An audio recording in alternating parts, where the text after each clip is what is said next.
Well, hello everyone and welcome. My name's Julia Outlaw and I'm here on behalf of the FM Alexander Technique charity and the Legacy Project, where we're trying to gather some memories and stories of some of the first generation teachers. And this webinar is about Erika Whittaker. And I'd like to introduce the panel, or they could introduce themselves. So I know there's lots of people joining the call as well who've experience of working with Erika, and hopefully we can also hear from you later on. But the panelists today who've kindly volunteered to share some of their recollections, maybe they could just introduce themselves. So, Gary?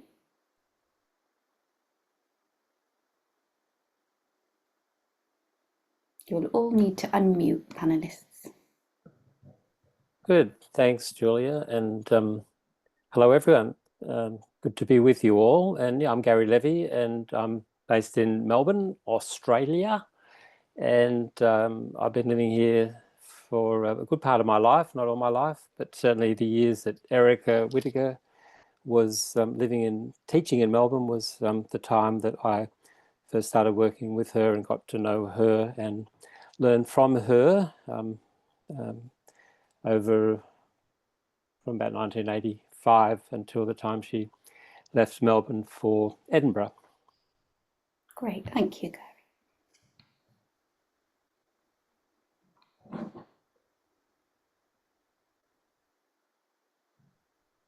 Hi, everybody.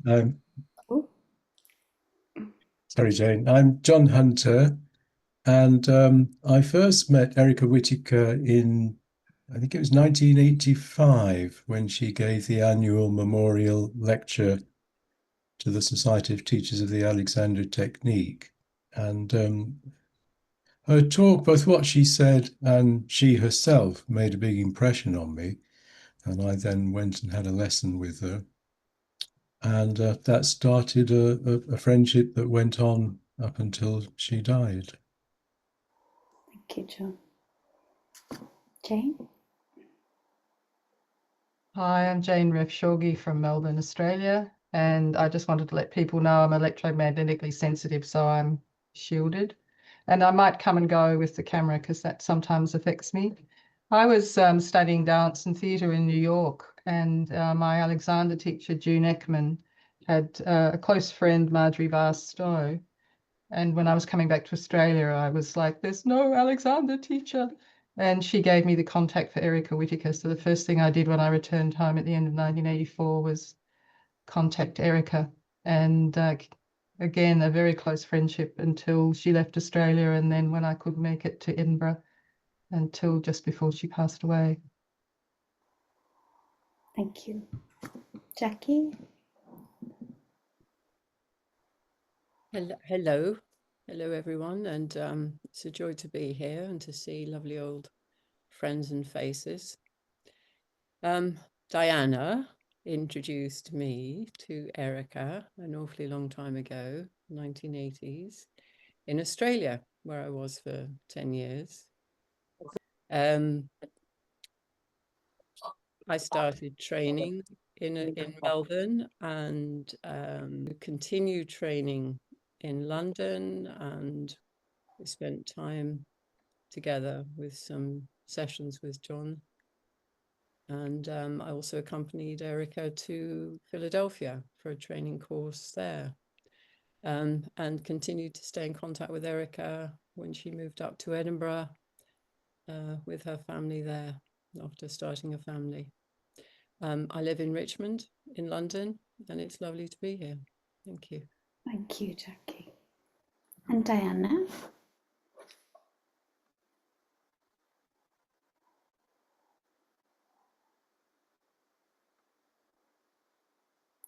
You need to unmute, Diana. We can't hear you. Sorry, to be honest, I can't remember when I first met Erika. It must have been in 1988 when I returned to Melbourne, from London. And then I met, and then I was setting up my very first teacher training school in Melbourne after graduating in 1984. So 88, I met Erika, and it took on, we did not leave contact, miss one another's communication until she passed away, actually, in Edinburgh. So it was a very close communication that Jacqui and I had, fortunately, with Erika, living both in Melbourne at that time. And we were very sad to see her go back where she had to go back when she was very unwell, around the 90s. Jane would remember the exact date, but yeah, very close relationship with this extraordinary woman. Thank you, Dan, and thank you all for volunteering your time. I would just say also Rosalind McLeod, who had a lot of contact with Erika, kindly did a Zoom interview with me, which we'll also make available, the audio of that, on the Legacy website. Some interesting stories as well. So thank you, Rosalind. There's so much we can talk about. You know, what was Erika like? How did she teach? What were her views on certain things? What are some of the stories that you remember? But I wanted to just give a tiny bit of background for maybe those people watching the recording who don't know much about Erika. But she had her first Alexander lessons with her aunt, who was Ethel Webb, I think when she was about 8. In 1919. And then about 10 years later, she had her first lessons with Alexander. And she also helped out there where her aunt worked, and also with Irene Tasker, who was running the little school there. And then Erika joined the first training course, which was in 1931. She taught a bit in London after that, and then moved and lived in different places, Papua New Guinea and in Melbourne, and then the end of her life came back to the UK. But maybe we start there. Did she talk much about her time at Ashley Court when she was much younger? Well, she always said it was a lot of fun. She used to help out around the place doing typing and so on. And then sometimes FM would call her in for a lesson. But she said it was all very informal. The door would be open and people would be coming in and out. And everything was kept very light and a lot of humour. Yeah, Jacqui. It's lovely to hear. I remember Erika giggling the way she loved to do, and talking about how sometimes the people who worked with Alexander would come out in a bit of a whatever, and that the lying down turn evolved from Ethel Webb and Irene Tasker, and they'd clear the dining room table and put them down, and one would take the head and and put them back together again. And also I remember Erika talking about how with a more fragile person to work with, because there was often ill health behind the people seeing Alexander, that they would have lessons every day during the week, and when they got to a stage they were ready, then they would be accompanied through part of their everyday activities, you know, a little tap on the shoulder or a light reminder as you went to the post office, or just that sort of extraordinary support, which sounded so lovely. Wow. And of course she was witnessing that most days, or absorbing the work. Absolutely, Julia. And I think it was such a unique perspective Erika had, because, you know, she came over during the war years and lived with her aunt. And one thing I use to this day, I work with horses, is in my teaching, keep your length, dear. Ethel used to be in the other room. You remember, Gary? And Erika would be dutifully practicing her piano, and Ethel Webb would be listening, and she'd keep your length, dear. Don't pull down. You're pulling down, dear. And I mean, I was a very intense, I still am, I think, perhaps less so, but student and passionate. And Erika would always see me, always catch me, even if we were in a group of people, and she just lightly acknowledge where I was at and lighten me up. Just a little word, a little smile, a little twinkle. If it was after 5 o'clock, then it might be time for a G&T for us all. She was a very, very, very special lady in my life, that's for sure. And her teaching, her being still lives on. Yes. Yes. Let's talk a bit about her teaching. I mean, it obviously, with everybody, it develops over time as you live and work, but how would you describe it, Jane?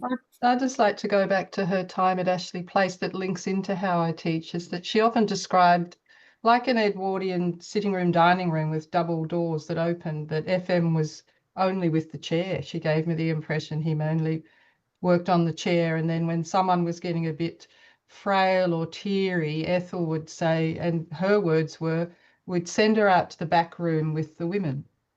And that's when they did the table turn. But she always said there was always someone on the head. And whenever anyone was at the leg or the arm, you're still thinking about how the directions always served the neck free and the head forward and up. And I still have that. If I'm working around different parts of someone, I'm always still thinking that there's someone helping the neck free and the head forward and up, definitely. Lovely. And I agree with everything everyone said. It was just so much fun for her. And I always felt it really did understand the psychophysical spiritual unity. She really saw the whole of you. And it wasn't that I'm just physically pulling myself down. It's like, why are you down? Like, what's causing you to be down emotionally as well as physically? It was always connected. Jane, in your article, you talk about, I think it was maybe your second lesson with Erika when something came out for you and she offered you a gin and tonic, but talk about that when she saw you. Well, it's in my article, if I wrote somewhere back there. Yeah, I was in my 30s. I just relocated from the United States back home to Australia, and it's a bit of a shock. And I also had had a whole childhood of ill health and was confronting the ramifications of that. And she just put her hands on me, and I just burst into tears. And I was really surprised. And she sat me down. It wasn't in her second apartment at Fulton Avenue. It was in another one, Lambert Avenue, I think. It was a very grand apartment, an entire upstairs with a piano, and she had a lounge suite. She really taught in her home. It wasn't like she had a separate room. And she sat me on the couch and offered me there was definitely a G&T lesson. Sometimes they were a cup of tea lesson. This was G&T lesson. She just sat down, what's it all about? And she really was quite probing. And then kept going. I think I'd arranged she was in Armidale, and I'd arranged to meet someone close by, sort of an hour and a half after the lesson time had been allocated. And she would have kept going. She really kept going for as long as you needed to. So I was the one who ended the lesson. I felt quite guilty about it. But that stage, she really, one thing about her past, her husband, Dr. Whittaker, I guess, was a psychiatrist, and she used to live on the grounds in the psychiatric hospitals, and like in a hall of residence, they would sit at the high table with the residents, patients, and I think she just had an uncanny understanding of people, and often talked about how FM really knew everything about. He looked at people and he understood them, even though he wouldn't necessarily share or ask those questions, but. I don't think I've ever had a lesson with maybe with Marge Barstow, who really held, when their hands were on you, it was all of you. Mm. It wasn't just a movement or an alignment or a position in space. Diana? And the question is? Same for you, or something about how she was when she was teaching? Yeah, for me, was just being with her, of course, and being struck by her naturalness and her use and her conscious awareness of herself, like all the time.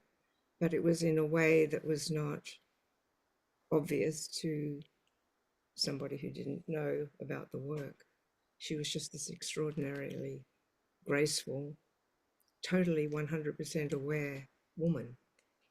Her eyes did not miss a trick. She knew, I believe, how we were, how I was, on meeting me. And apparently FM was very similar. He would listen to somebody, observe them. And this is what Erika always asked me to do, to make sure that I observe people, that you watch and you listen, and you know then where to place your hands. So her whole way of being influenced me, really. But I mean, that was only after my training. It would be interesting to speak to somebody who had not been woken up, if you like, by the Alexander work. And it's all very well for me sitting here struggling to be consciously aware all the time. I wonder how that was for somebody else. But no doubt, being Erika, she was so kind, and she would have given the new person, no doubt, is what we're all would hopefully give, is the experiential. It's not words, but that takes a very, very, very long time, as she knew, and all the first generation teachers knew. You cannot talk about this stuff. It's too deep. And she was just absolutely light with it. She was fun with it.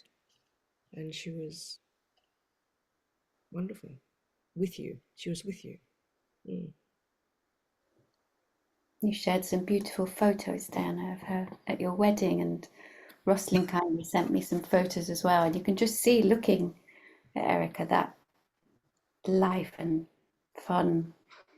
Yeah, I don't look at them, of course. It was a long time ago, and pulling it out when we're thinking about this. And I just looked at her standing beside the shakuhachi player. And I just looked at Erika and I thought, oh my God, tears just came to my eyes. I couldn't help the presence of her. It's just so very beautiful. Yeah, a special soul.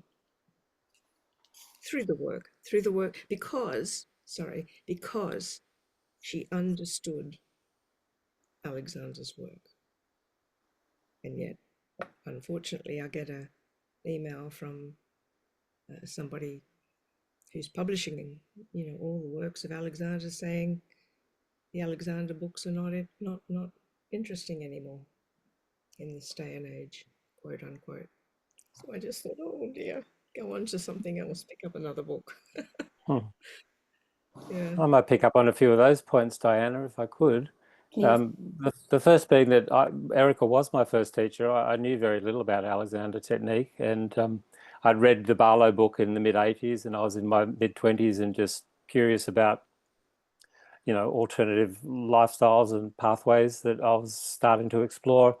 And the Tai Chi teacher that I was going to in a class was talking about Erika as just a very interesting person to go and spend time with, as he was doing himself.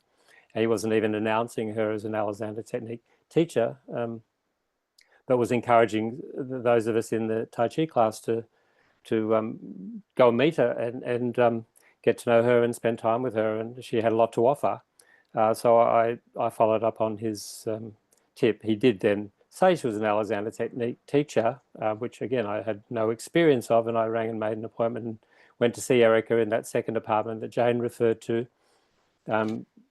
with sort of very limited expectations and no experience. And the first lesson was just chatting, sitting, get familiarization. She was in no hurry to put hands on, to talk Alexander technique. She wanted to get to know who I was, why I'd come to see her, what my interests were. I was cleaning houses at the time. She said, "Oh, we'll probably have some things to work on there. We can have a look at that another time." And however long we spent, maybe an hour or so, she definitely wasn't one who kept to time on the clock. She offered me, back to Diana's comment, she offered me the use of the self and said, I think I want you to take this home and take the time you need to read it. And when you've had a read of it and you're ready to return it to me, give me a ring, and we'll make a time for you to come and you can return the book and we can have a chat about the book. You can tell me what you thought of it.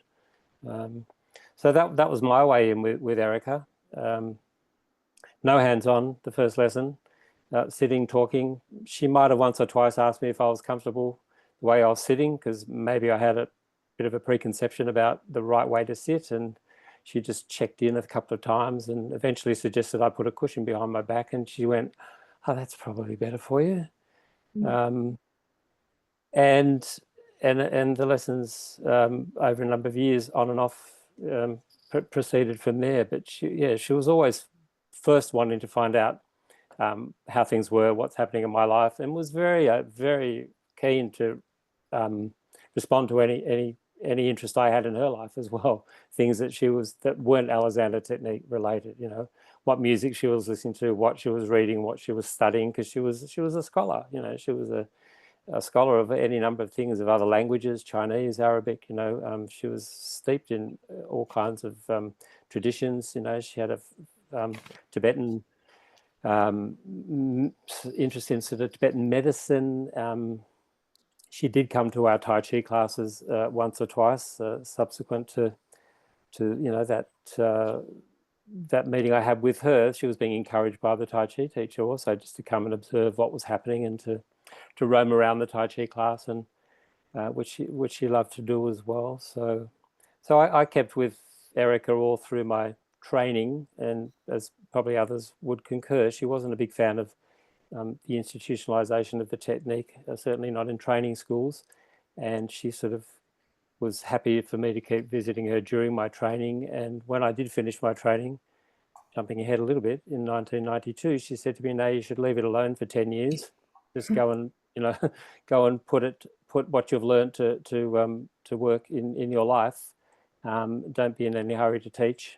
Absorb it, study it more, but don't hang up a shingle. Don't get too carried away with what you think you might know about the Alexander work anytime soon," which is not advice I sort of took on entirely, but it was a very helpful sort of advice, nevertheless, not to rush into things too quickly, to hasten slowly. Thank you, Gary. So much in there. I would just pick up on she had so many other interests. I think that's so interesting. She, it wasn't just narrow vision. She had such wide vision, maybe why she got on with so many people. She studied Arabic language and comparative religions at Melbourne University, and had so many other interests, and worked for the Association for the Blind as a pianist, volunteering there. Maybe you know more about her other interests. John? She was very knowledgeable. She even spent a year in Tehran, when she was studying comparative religion, to study Islam. And she had a fascinating library. And the subject came up once about which was the one book that she would keep, maybe Desert Island Discs or something. And it was Monkey, the Chinese classic Monkey, for those who are familiar with it. But she was particularly interested in early Zen Buddhism, and she would often give presents of books about Taoism or Zen Buddhism. I think her interest in Taoism was from her father's influence. Her father, who'd been in the military in Germany, was a musician and was granted a favor by the Kaiser after he performed a very pleasing concert for him. The Kaiser offered him a favor, and Erika's father said he'd like to go to China, so he was given a posting in Shanghai, and it was on the boat to China that he met Erika's mother. So it's quite a romantic story. And he published a book about music and symbolism and Taoism, and I think Erika picked up that interest from him. Wow. Yes, I would to continue that, exactly the same as John's saying. And she very much had an understanding of the yin and the yang. And I felt she often taught through sort of Buddhist riddles, whereas often when I was trained, it was like, yes, yes, no, no, yes, yes, no, yes, no. Whereas she would, the one thing she said to me, I still use probably twice a week, because I try and swim twice a week, was don't fight the water, make the water your friend. And it's just little moments like that. She just had the right thing to say at the right time, and so curious. I mean, she had the most extraordinary life. She talked about her father. Actually, she didn't realize, but he taught her to play through the Chinese scale system of yin and yang. It's a different scale system, which she hadn't realized until later on. And she really went to Chinese medical practice. She really embraced Chinese medicine a lot personally in her life, and Buddhism as well. I just yeah, what's I going to say? I've lost my train of thought. But yeah, she was quite. Oh, I know. She had dance lessons with Isadora Duncan's sister, and she used to describe. She did find everything so much fun, and the thing that she repeated a couple of times, which I find really funny, is they would stay there, and Isadora's sister would have the first bath, and then the next teachers, and then the students, and the last people to have the bath in all the same bath water with the gardeners. And she would think that was so funny. And I remember asking her, what did you do? Like, because I was interested in dance and was teaching at a college of the arts. And she would say the same as she did to Gary, you're a dancer, do that. That's what you do. And when you start your practice, someone will say, I've got a sore neck. And you say, oh, well, I've got something that can help you with that. And that's literally how it started. The secretary at the VCA came, and then her sister. And I had a job in a hospital doing clerical work, and out the back in medical records, I'd show someone something they could do. So and it did. That is actually how I started my practice. Yeah. So that I found that very helpful. Yes, the Alexander technique's not an end in itself, but it helps. It's a means to an end with all sorts of other things. Yeah, it's not it's like your life is the canvas, and the Alexander technique is part of how you paint it. So it's a tool of becoming yourself. She would never really play the role of the teacher. She didn't like to play that role, and she had very, very subtle ways of just stepping to one side when you were trying to get her to be the teacher, change the subject, or I don't know, just sidestep it. And I found this a little bit annoying when I wanted her to be the teacher. And I remember her saying once, well, the best teaching happens when the pupil doesn't know they're being taught. And it was in those little situations where she'd just find a way to show you something. And then it went very deep. Can you give an example, John? No, nothing. Probably later on something will Yeah, we'll come on. back. It was interesting you were saying about the G&T sessions or the T sessions, so not hands-on work sometimes, but more in the conversation. I know some of you have mentioned looking out of her window at seagulls. Can you talk about that, Jacqui? You need to unmute, yeah. Yes. I mean, it was, very early days. Diana had met each other, and Diana introduced me to Erika, and I remember going to Erika's flat.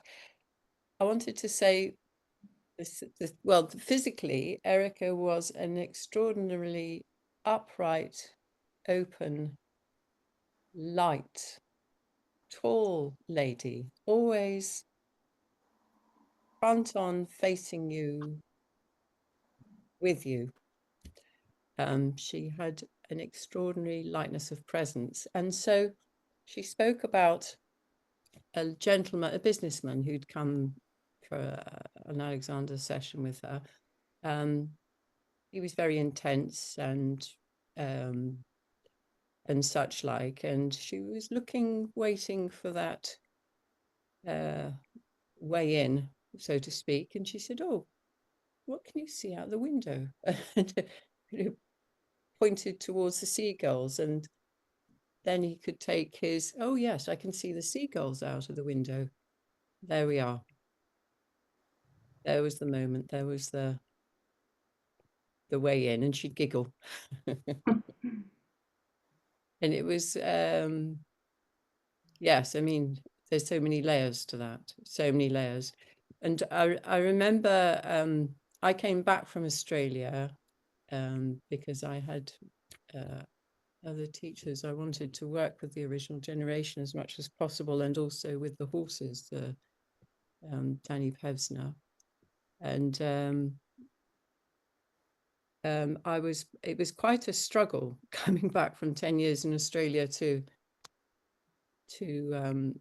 London that first year. And I remember I was asked to accompany Erika to a school in Philadelphia, to the States. So, which was a joy and a pleasure and a privilege and great fun. And off we flew, and I was this very keen student and friend, and we had such fun. We had such fun. We had such diverse characters flying in from all over the States for this school. It was so different from a sort of London school, or as I remember it, and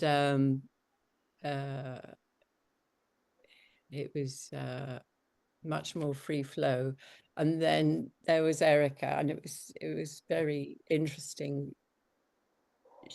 Everybody would come around, and Erika would talk about the days back with Alexander, and everybody would be listening, but they were sort of intent on that chair work. And she facilitated the chair work, but again there was a lightness and ease, and she had a facility to keep everybody engaged, even though she had such a diversity of audience. Now, you know, some people at that point might not be able to see what she was facilitating, but others could. And it was such a privilege for me to be with her in such an environment. It was a fantastic experience, and we had fun. In between the work, you know, it was work. It was work. And for all that we're talking about the lightness and fun with her, she was never without her primary control. I never saw her without her primary control and taking the time she needed. And I remember one of the last times I saw her in Edinburgh, I had Lawrence as a baby, and oh, it was poignant because she loved people. I want to say she loved and enjoyed people, and any opportunity to engage, she was there. And when she went into that old people's home, she sat on her bed and she said, "Oh, there's a lot of old people here." "I do like young people. I do like to be around, you know, community and society." And yes, it was a hard moment the one I'll never forget, because she made light of it. She made light of it. It wasn't a burden she was going to present, and we were very close, weren't we, so Diana? So yes, an extraordinary lady.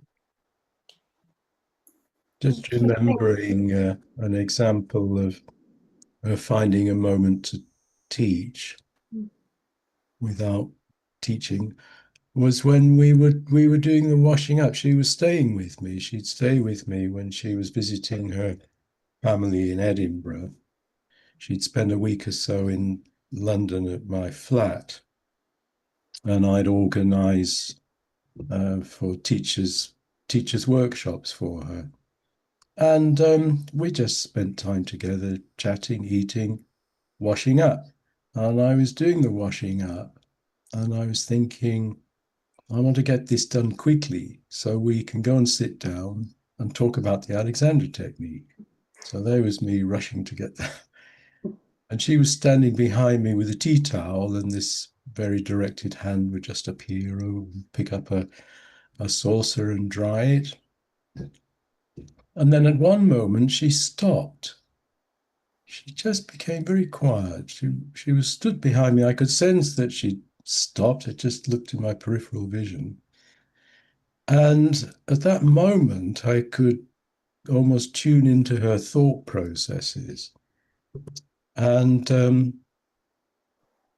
she had stopped. Now, Erika explained what she meant by stop and how that was different from a pause, because she said a pause implies that you are going to do the thing or carry on doing the thing, but not yet. Whereas a stop means you give yourself the choice to do nothing at all or do something else. And I could sense she'd stopped. And I thought she might just walk away or do nothing. And then she carried on drying the dishes. But I got my Alexander lesson in that moment. So I was going to say that she really never, I think she thought a lot of Alexander teaching was end gaining, teaching the Alexander technique. And I also had lessons with her throughout my training here in Melbourne, and it was like a terrier dog, just the theory of it. And what is the Alexander technique? That was always my question. What's that about? And she really focused on how you took it into your life. It's about a state of being. And so particularly she loved linking it to performances that I was doing at the time. So it was the technique was how I could use it in my life the whole time, 24/7, not just in the session you're having a lesson. It's what do I need to take this into my life to support my life, not how can I understand what the Alexander technique is in that sense. And I think she did think a lot of Alexander teaching was end gaining, the Alexander technique. And I guess I still use that too. You realize you get stuck in what you think the Alexander technique is. And she was always thinking about it. Anything she did, she would filter it through her understanding of what's the Alexander technique. And she was always, because it is so mysterious what it is and how to talk about it. She would just, she'd be reading something and say, it makes me think about with FM Alexander. She was always trying to think about how to communicate it and how to live it as simply as possible, I think. Can we talk a bit more about sort of training then? Because a few of you mentioned her attitude towards the training courses at the time, or at least some of the things she said. But obviously she'd like people to learn the Alexander technique, but what were her views? Yeah, Jacqui. Well, just to start it off, I remember, I think she thought it was all quite amusing because she said, well, they didn't really know how to. She said Alexander wasn't terribly keen to start the Alexander training because, well, whatever, I don't know. But there was great demand, and of course, as students, they were all very enthusiastic and wanted to learn, and they would have, so Alexander would just give them all turns in the morning. And I remember her saying as well, the only reason he started the Alexander Training School was there was a little school next door that in the afternoons they would, or after their hands-on work with Alexander, his brother AR, they would go and be in the school and work with the children. And the children would be, please, miss, I want to answer the question. And students would come in and show them how to take their time and just stay quiet and pop their little hands up and to walk in the corridors and such like. Erika would giggle and say sometimes they'd all go to the cinema in the afternoon and be sitting bolt upright, blocking the view for other people behind. Yes, she very much lived the Alexander and was extremely fulfilled to teach and work with all of us in her way, which was very complimentary. And different from sort of some of the training courses. Yes, and not negating of the training that we've all been privileged to have as well. All a part of the whole picture. Mm-hmm. Gary? Oh, thanks again. Yeah, thanks, Jacqui. It's lovely. No, I was just recalling that Erika, had those lessons or got those reminders from her aunt when she was still just, not even in double digits, and then through her teen years about how to look after herself, not to pull down unnecessarily. And then I seem to recall when she talked about the training course and discussed it with her aunt, Ethel said, well, it's probably a good thing for you to do. It'll help you look after yourself for the rest of your life. It wasn't, I think this is a good career for you, or, this will be your calling. Don't miss it. I think it was, yes, there's an opportunity to get some more regular work and to learn that much more from FM, and she always called him FM, that will equip you to look after yourself in whatever you do for the rest of your life. And I think that's how she took on the training. I don't know, John might know, or others here might know, when she actually started calling herself an Alexander teacher, or selling herself as an Alexander teacher, or inviting people for Alexander lessons rather than maybe doing more of what Jane said. It was just sort of starting to sort of informally and indirectly start alerting people to, how they might look after themselves a bit more if they didn't pull down as much, or thought about their length a little bit more. I don't know over what period of time she was formally operating as an Alexander teacher. I think it might have been a lot less decades-wise than years she lived with the Alexander work, helping herself, drawing on it as a resource for herself, to look after herself in her living of her life. Well, when she first qualified, or I don't know that they even used that term, she worked for Alexander. Everybody worked for Alexander, and there weren't independent Alexander teachers. And I remember talking about her time in Birmingham. She was sent to Birmingham to teach with one of her colleagues. I forget which one. And once a month or something, Alexander would come to Birmingham and give lessons to the pupils there. But they were all considered to be Alexander's pupils, and the teachers were assistant teachers.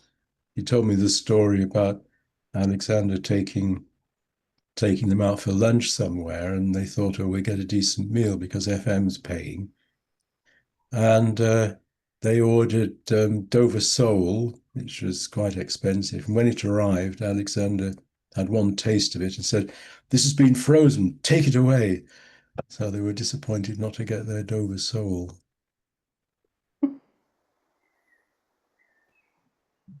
Diana, do you have anything to add on training and what Erika thought about training? That's interesting you should ask, because I was just pulling out various OSTAT newsletters and STAT newsletters of the past. And I'm looking at a page in Stat News, pardon me, October 2004, where there's an interview with about Erika Remembered by Elizabeth Walker.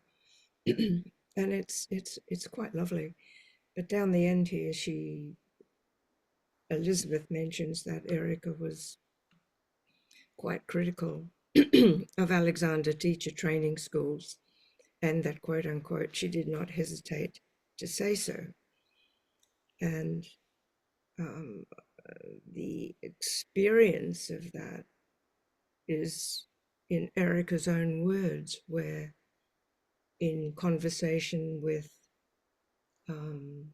Catherine Ketterick, who interviewed all the first generation teachers, minus Patrick MacDonald and Dr. Barlow,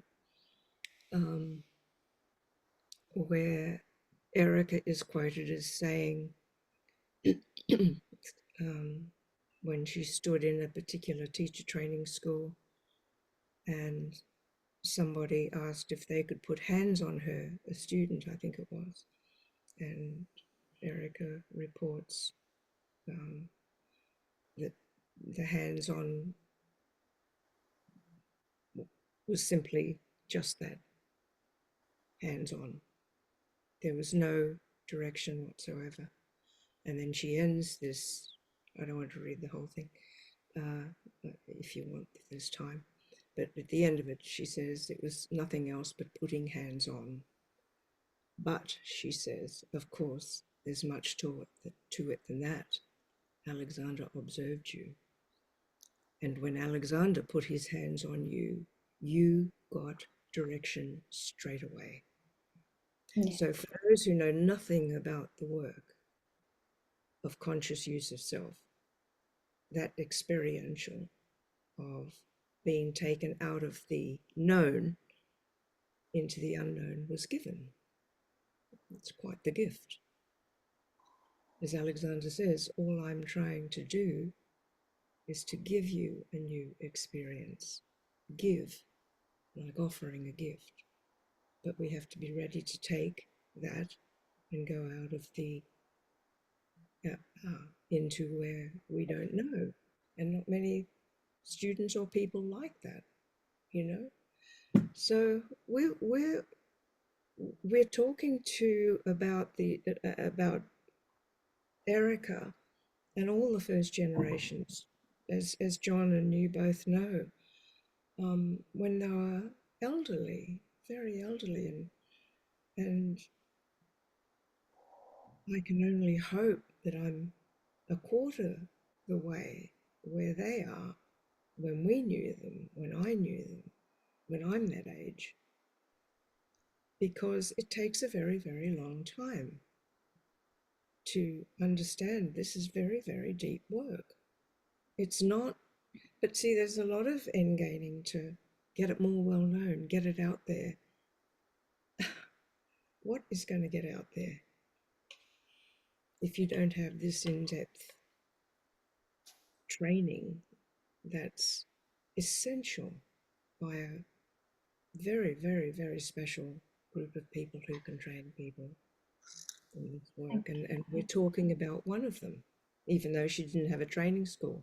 Had she, it would have been rather special, no doubt. But she would have been following Alexander's words because she quoted him all the time. And yesterday, in speaking with Rosalind McLeod, I hope, John, I don't know whether she's given permission to you or to anybody, but Rosalind gave me a CD, a CD.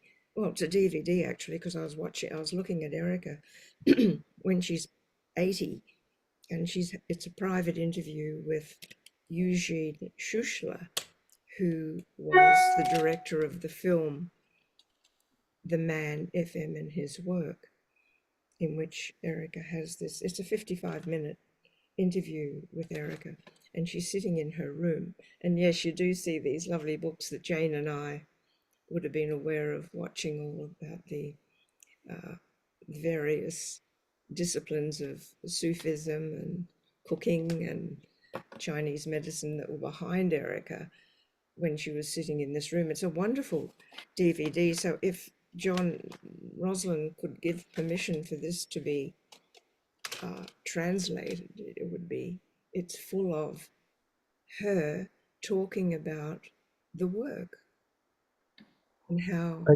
Thank you, Dan. I'll ask Rosalind. I'll ask Rosalind about that. Yeah. Be good to have it for the archive. I talked a lot to Erika about training. I was particularly interested I mean, it was a big thing in London in the 1980s. You know, the Carrington School was still going, the Macdonald School was still going, Marjorie Barlow was still teaching, and there was this big thing about the Barlows, the Carringtons, Macdonald, and I wanted to interrogate her about it. Really, I wanted to find out what was the difference. And she looked at me and she said, "But can't you see they're all the same?" Yes. I said, "No, I can't see they're all the same. What do you mean?" And she said, "Well, they're all about teaching." I said, "What do you mean?"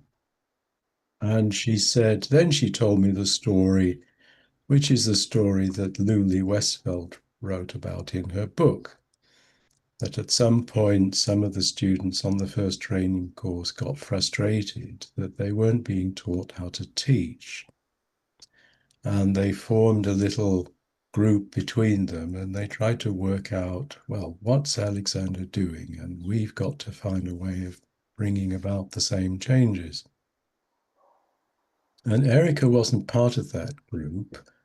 She thought that they'd shifted a bit the emphasis away from trying to understand your own reactivity and how you organize yourself in your life to learning how to take people up with your hands. And that from that perspective, the three crown princes, as she calls them, Walter Patrick and Wilfred Barlow, had shifted the emphasis of the work. And when she came to London in the 1980s and visited all the training courses, I think she was pretty shocked at what she found. She was pretty shocked. She said at all of them that she went to, when she got a turn there from the head of training, they, as she put it, tried to haul me up. And after she'd visited one school, she said she felt so peculiar afterwards that the taxi that had been called to give her a lift back to where she was staying, she diverted it to Fortnum and Mason's and treated herself to afternoon tea. And then she said, then I felt normal again. That just Okay. reminds me, in Melbourne, there was an old department store like Fortnum and Mason's, which was George's, and we continued to treat ourselves to an afternoon tea at George's. She loved that. She just, she loved the society of that. And just going back to training, I have to say, I think I've got to own up to my own sensory perception, because when I was training, I was just training. I'd had a lot of private Alexander work, but a lot of other work, idiokinetic work, body-mind centering, kinetic awareness, Tai Chi, yoga. So I had all these different thoughts in myself about movement and the body. And so I was asking questions, trying to filter all of that out as well. But what I found from Erika's work, I mean, when I first met her, I thought she was like 55 and put the numbers together when she talked about wars, and it was actually the First World War she was talking about, not the Second World War. And it was like, she was about 75. And she started Alexander lessons when she was 8. She'd been doing it for like 60 something years. So she was coming in from that perspective. But I would say with her teaching, when she put her hands on me, it was all of me. She was always, even though she did talk a lot about head, neck, she was actually, after my terrier interrogations and questioning, she would go, yes, of course, I mean it right down to your feet. And she would say FM would use each of his fingers differently. Her hands would always be going from a place to a place. There was a direction that she had perceived I needed. And actually, one of the best times I had when you, in the Fulton Road Avenue apartment, you went up these concrete steps. It was a 60s apartment, had a lovely window, looked out north across to a cricket oval. There was often cricket matches there. And she had this gorgeous handmade, colourful stained glass window that was sitting in the bigger window, and she had these cane lounge chairs, and then the bookshelf, which had a complete set of Arabian Nights, which I used to envy. And she had this huge German cupboard with brass hinges and a sort of a Persian rug. It was just a gorgeous room, which sent you up just to be in it. There was always fresh flowers as well. And I had a meeting there with her, with Elizabeth Walker, Marjorie Barstow, and Erika, absolutely getting into the G&T. And they would just have so much fun. And I fortunately had lessons with both Elizabeth and Marge and Erika, and then Walter and Dilys and Shoshana, people who had had lessons with FM, and they were all completely different, but they all had exactly the same understanding of primary control. So during my training, I'd actually, like, where's my head and neck meant to be? I'd get confused because we had a large group. It was like 24, and we had different teachers, and I'd be thinking of bits of my body, and I'd, up the front of the spine, from the hip to the knee to the ankle, like what's what? And she'd just put her hands on you, and it was just it would just center you. And we didn't really learn that in our training. I don't know if anyone does. I think you have to put that together for yourself over time, or I certainly did, because my sensory perception at the end of my training, I didn't have that. So I feel I'm still learning lessons Erika taught me right back in those days. But certainly with Marge, Elizabeth, Erika, they were so different in how they taught. But when they put their hands on me, it's like they had their hands on the whole of my primary control, not just on a skull or an occiput or a sternum, but all of me. If I could just make a very brief comment there.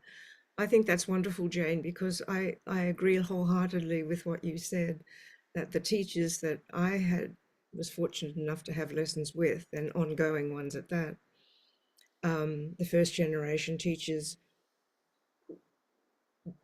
they all respected what Alexander said, which was the respecting the, what do you call it? What do you call it, John? The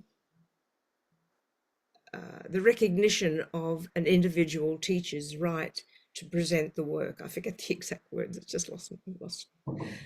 Variation of the teacher's art. Thank you, Jane. Jane, thank you. Variation of a teacher's art. With the variations between MacDonald, Marjorie Barlow, Alexander's niece, Elizabeth Walker, Patrick MacDonald, they all taught the work. They all taught inhibition, non-doing, and direction sending, and just bring that into your life.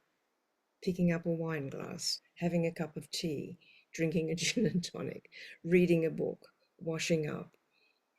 The ability to stop and look after yourself. And that's what Erika taught. So there was they had that individuality of the teacher's art, but it was with the understanding deeply of what's written in FM's book.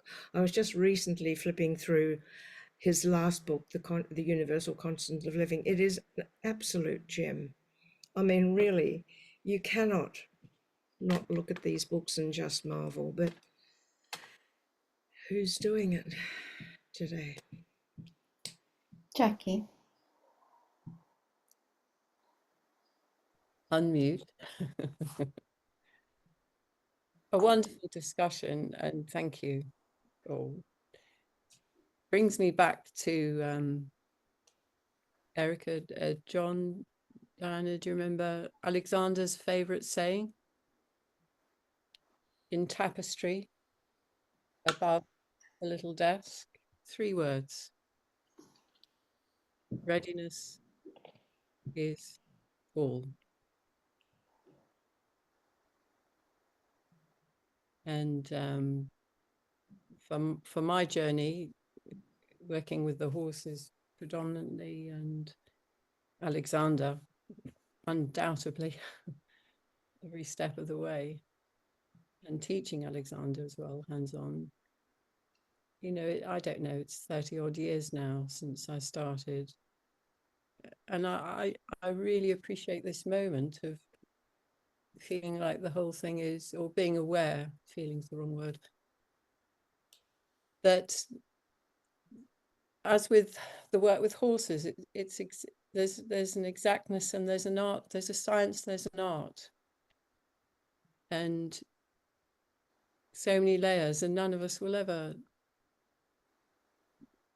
I don't think, touch FM, his discoveries, but it's a joy and a testament that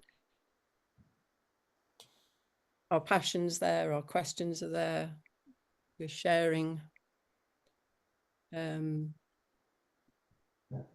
our memories of these extraordinary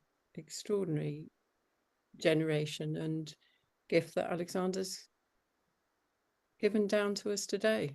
Yeah.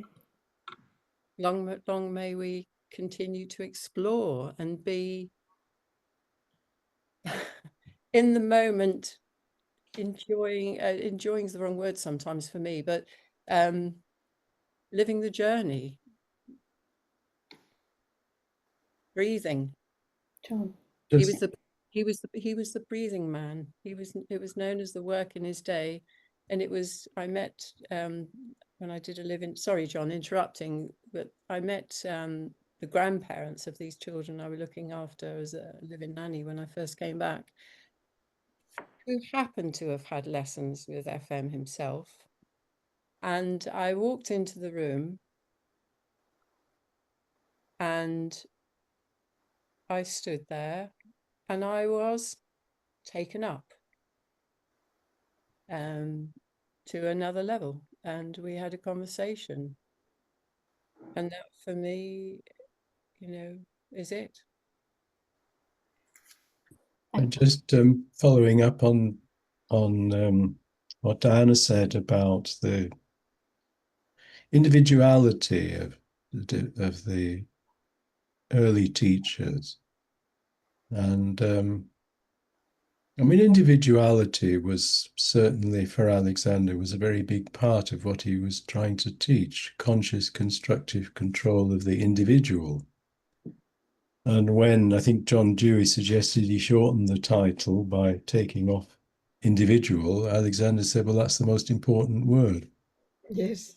Yes. And some interactions between Erika Whittaker and Margaret Goldie, because they were like chalk and cheese in personality. They were so different. Goldie was a very private person, and Erika loved people.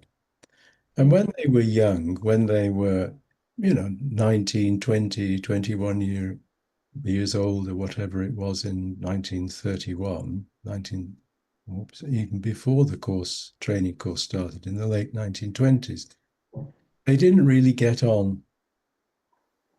They didn't get on. Erika said that when you walked into the room, Margaret Goldie would sort of look you up and down. and you felt this cold chill came over you, and people kept their distance from her. But as old ladies, they recognise something in each other. And I said to Goldie once after a lesson that Erika was coming to London, and I was going to set up a meeting between them. And Goldie said, "Oh, Erika, Alexander used to say to us, 'You're all so serious, and why can't you be more like Erika? She's so full of joy.' But we didn't know how. And it's just that tenderness that she felt towards Erika as a young woman. And then I was with them when they were having tea together. And it was lovely to see how, from very different starting points and very different personalities, they'd arrived at a mutual understanding of what the work is, and also what their complaints were about the direction it was going in. So interesting. Gary, did you have? Just agree. Yeah, I was just nodding in agreement and interest. Thanks, Julia. Yeah. A couple of things come to mind. It's funny how when people speak, it reminds you of things. And Erika did so much love staying with you, John, in London. She always talks so fondly of how you supported her with her workshops there, and also when she did give the talk at on an international forum. I think it really, I don't know, it made her in a way. It was so affirming for her. But the times I learned the most about Erika, when I'd first come back and I had the lessons in this very grand apartment, and part of it was the woman who owned a really huge home. In Australia, when you're on a pension, you can't earn too much money. So she was on a really low rental because that fitted in with the lady who owned the property's pension thing. And so suddenly that lady passed away, the family sold this property, and she needed to look for an apartment, which was probably about 4 times the price of what she'd been paying. And I didn't have a car. I used to borrow my car on my mother's mustard Toyota Corolla on a Tuesday and get my groceries and some wood, because I had a wood burning stove at the time. And I'd take Erika, and we were looking at apartments, and just seeing her deal with oh my God, the cost of rental and where the places were on the ground floor and all of that, just seeing her deal with adversity was extraordinary, and how she just used it to keep going. And also when she had the accident and broke her leg, just seeing her deal with adversity using the Alexander technique for me was the best lesson. And recently a client of mine fell over on a bike and broke bones, and he just came into the lesson after and he said, "Thank God for the Alexander technique." And I had the same. My mum had a fall, and I'm walking down the corridor of our Alfred Hospital here in Melbourne from the geriatric trauma unit, and thank God for the Alexander technique. And it's an energetic thing. And I was thinking, Erika, when I would say, what is up? Is it like chi? Is it energy? What is it? And she'd sort of say, well, it is a bit like Chinese medicine. And she gave me a book called The Secret of the Golden Flower to read, which I've tried many times. It's incredibly confusing, but it's around the chi, life force, vital energy. And I had it for a while, and then I got a parcel in the mail from the Theosophical Bookshop from Erika, which was my own copy of The Secret of the Golden Flower, with a little note in it that you need to have your own copy, dear. And so I mean, that's a lesson, and I still probably have to go back and read that book again, but it very much, that there's an energy I can call on. There's up, is my interpretation of that she's given me to use when there's nothing else. One of her favorite quotes was when a student asked a Taoist master, "What is the Tao?" And the master replied, "It's nothing special." It reminds me of the letter you shared, John, when we were training about Erika, and you were saying had people coming and she needed to make them a cake. Do you remember? Yes, she went into, I mean, I'd asked her a question in correspondence about, I think my question was about using inhibition as a counter to end gaining or something like that. Mm. And what came back was a story about baking cakes, because she had guests coming and she wanted to make some cakes for them. And she went through the process of making cakes and cutting the pastry, but not coming down onto the cutting board, coming up off the cutting board. And then being able to stop what she was doing and go and look out of the window. Because if you can't stop what you're doing and do something else without it upsetting you or disturbing you, it means you were end gaining. And I found that very interesting. When she was staying with me once, I was doing some writing work at a desk in the living room, and it was starting to get dark.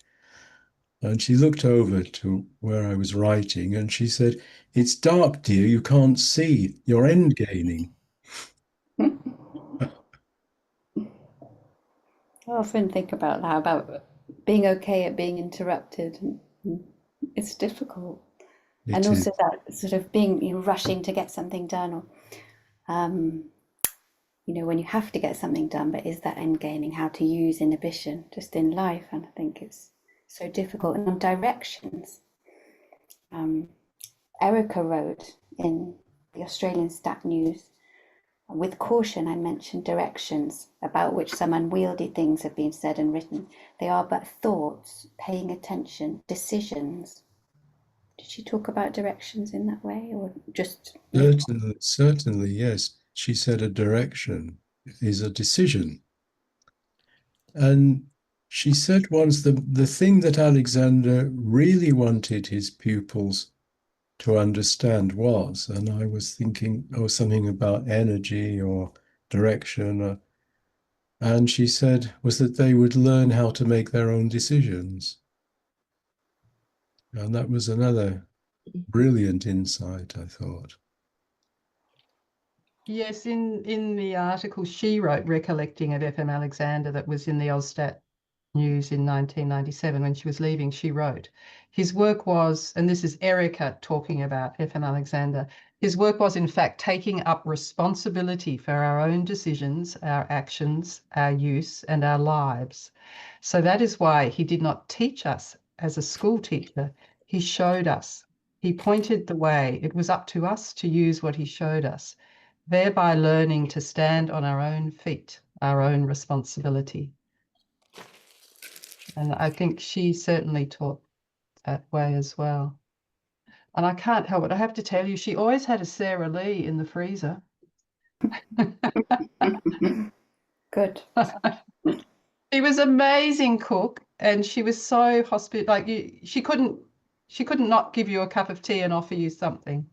Sara Lee is it's no longer functioning, but she made cakes that you could freeze, and they weren't bad. She always made them taste very nice. Just Jacqui, if I could just, sorry, would somebody else like to go? go. Yeah, I'll go. Just on inhibition, I was reading, I think it was in UCL just the other day, in preparation for this Congress, where something that struck me quite, I mean, you know it after training, but we're talking about somebody who didn't have a teacher training school. So it is very different the way they presented the work to their pupils. And I hope you know what I mean by this. You know, teaching the first generation teachers that were heads of training wanted to do their best in trying to get this extraordinary work across to us. And those who didn't have teacher training schools did their utmost in private pupils. And then I was struck by, because inhibition, you know, it's talked about, but if we're talking about making fundamental change, not just the occasional little stop, well, I'm still occasionally a little soppy, but if we're talking about working on fundamental ongoing change and the ability to work with what FM said to make change, I was struck by this quote where he said, "But in all the years that I have been teaching pupils whose use of themselves is wrong, I have never yet found any of them able to inhibit the desire to gain the ends directly until this unsatisfactory use has been changed." Now that's a pretty Yes. powerful quote. So we have to have the course of ongoing lessons. So our manner of use gives us the ability to consciously stop, choose consciously to stop and direct in that combination. Thank you, In Diana. doing direct. I'm conscious we've got just about 10 minutes left. Time is flying. There's so much I want to ask, but I also wanted to open it to the audience in case you're sitting with any questions that you wanted to ask or anything you wanted to share.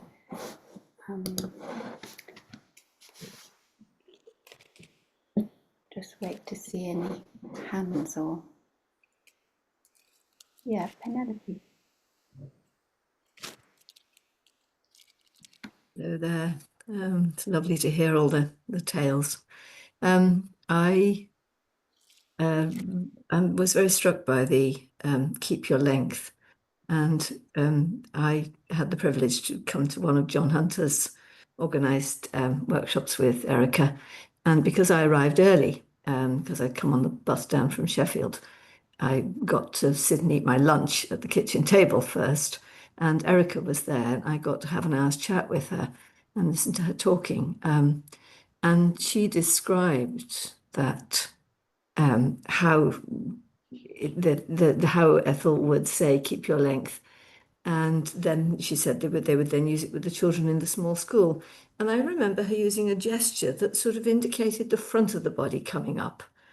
And I thought that made sense to me, because after all, if you're a child bending over to schoolwork, thinking about the back is not quite so logical as thinking about the front coming up.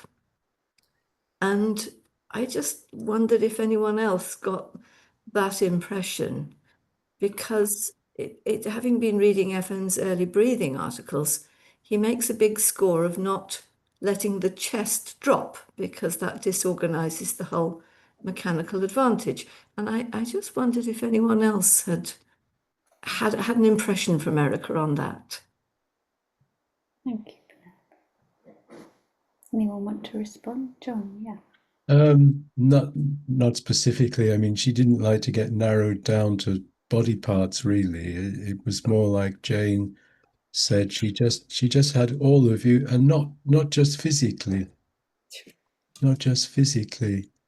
But I see, Julia, there are quite a few people in the audience who did meet Erika.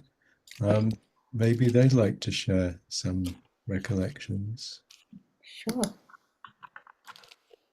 You can unmute and speak if you'd like to share anything.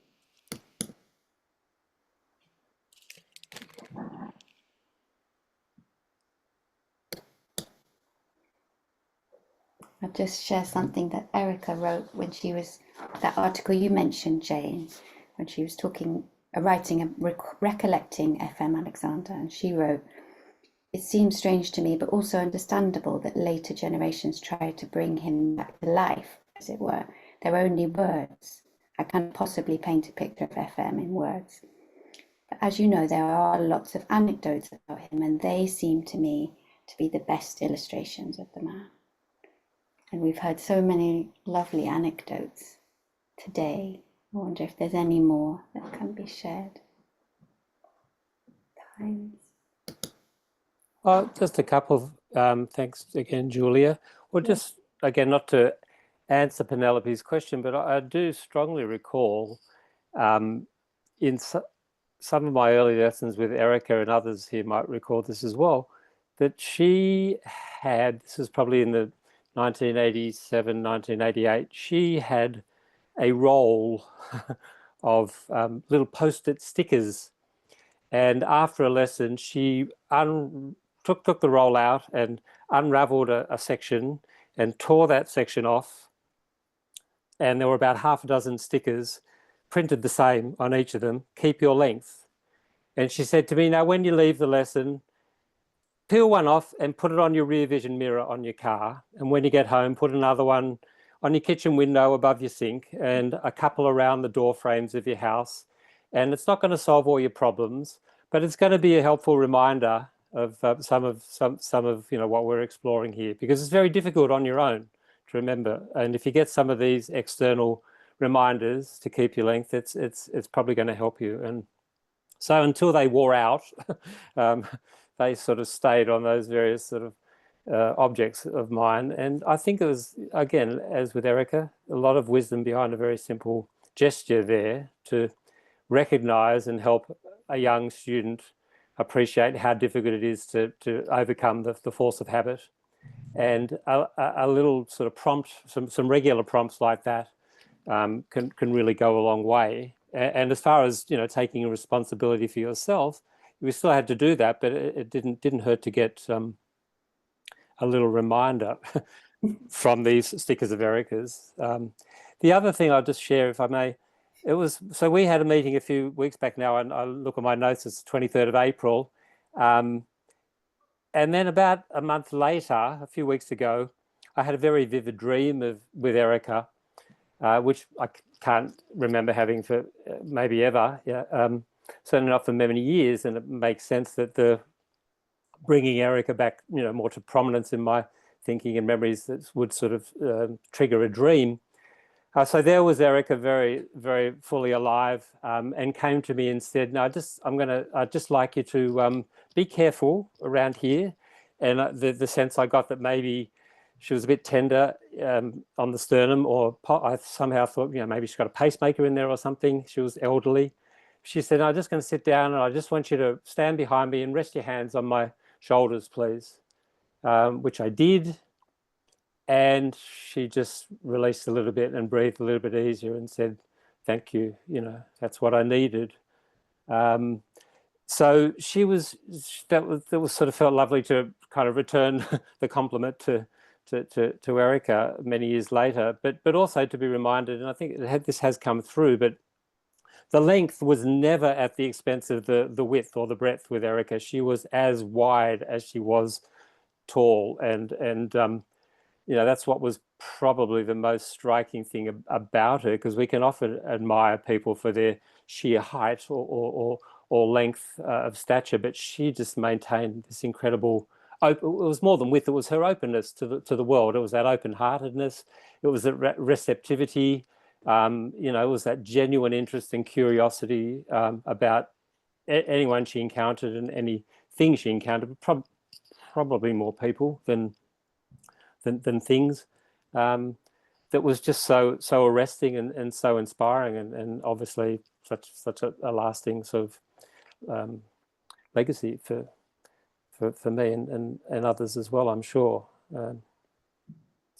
That's lovely, Gary. I'm just remembering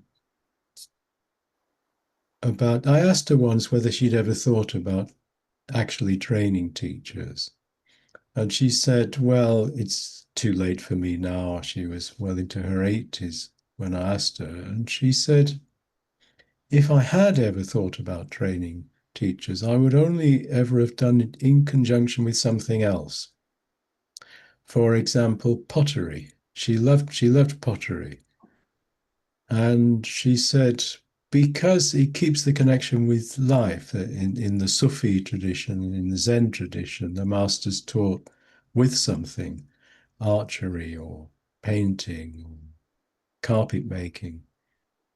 And she said, because when you work with clay's different every day. It depends on where it comes from, it depends on the humidity, it depends on many factors. And you have to find out what's the condition of it today before you can work on it. And it's the same with people. I think that would have been a wonderful training course to learn in conjunction with a craft. Maybe someday somebody will do it. Life.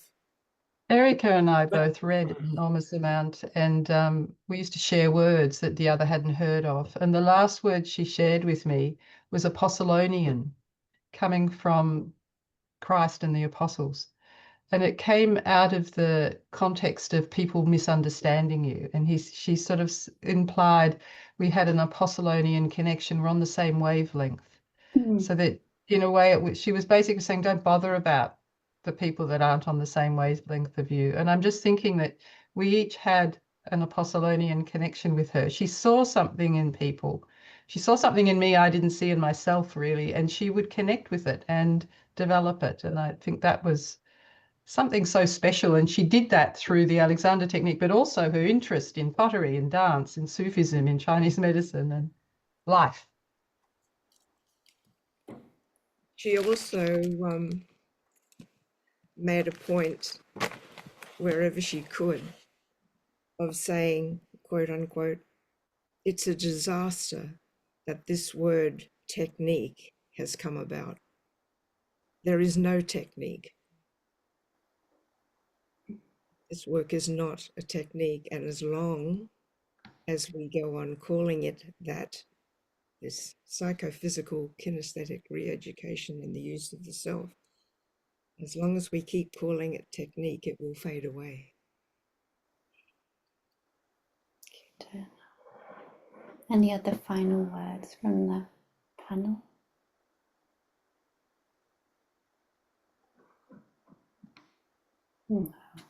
Just the last thing that I noticed from that same article that Erika wrote, which I thought was so lovely.